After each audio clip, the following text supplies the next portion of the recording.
இஸ்லாமிய பெருமக்கள் 3000 பேர் பங்கேற்றிருக்கின்றார்கள்.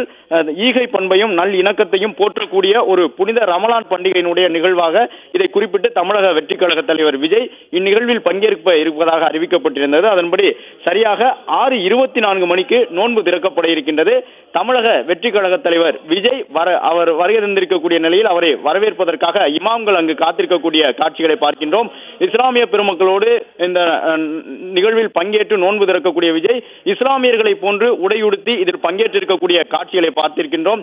இஸ்லாமியர்கள் அணியக்கூடிய அந்த தொப்பியுடன் தாவேகா தலைவர் விஜய் அங்கு இறங்கி நிற்கக்கூடிய காட்சிகளை பார்க்கின்றோம். இமாம்கள் ஏராளமானோர் அங்கு சென்று வரவேற்கக்கூடிய அந்த காட்சிகளை பார்க்க முடிகின்றது.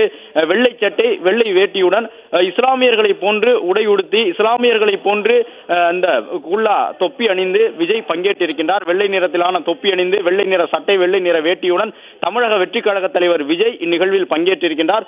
இஃப்தார் நோன்பை பொறுத்தவரை தமிழ்நாட்டில் இருக்கக்கூடிய அரசியல் கட்சியினர் அனைவருமே முக்கிய அரசியல் கட்சியினுடைய தலைவர்கள் இஃப்தார் நோன்பு திறக்கக்கூடிய நிகழ்வில் பங்கேற்பது காலம் காலமாக இருந்து வாழக்கூடிய ஒரு வழக்கம். தமிழ்நாட்டில் மதச்சார்பின்மையை எடுத்துக்காட்டக்கூடிய வகையில் அனைத்து மதம் சார் பண்டிகைகளிலும் பங்கேற்பது வழக்கம். இஸ்லாமிய பெருமக்களுக்கு ரமலான் என்பது புனிதத்திலும் புனிதமான பண்டிகையாக பார்க்கப்படுகின்றது. ஒரு மாத காலம் இஸ்லாமிய மக்கள் நோன்பு இருந்து அதிகாலையில் சூரியன் எழத் தொடங்குவதற்கு முன்பாக தங்களுடைய உணவை முடித்துக் கொண்டு சூரியன் மறைந்த பிறகுதான் மறு உணவு எடுத்துக் கொள்வார்கள். சூரியன் உதித்து அந்த சூரியன் மறையக்கூடிய அந்த பகல் பொழுது முழுவதுமாக இஸ்லாமிய மக்கள் நோன்பு இருப்பார்கள், உணவு உண்ண மாட்டார்கள். இன்று ஒரு நாள் முழுவதும் நோன்பு இருந்து இந்த நிகழ்ச்சியில் தமிழக வெற்றி கழக தலைவர் விஜய் பங்கேற்றிருப்பது மட்டுமல்ல, வழக்கமாக அரசியல் கட்சியின் தலைவர்கள் இஃப்தார் நோன்பு நிகழ்ச்சியில் பங்கேற்கும் பொழுது இஸ்லாமிய பெருமக்களோடு அமர்ந்து அந்த நோன்பு உணவுகளை எடுத்துக் கொள்வார்கள். அதன் பிறகு நடைபெறக்கூடிய தொழுகைகளில் பெரும்பாலும் பங்கேற்க மாட்டார்கள்.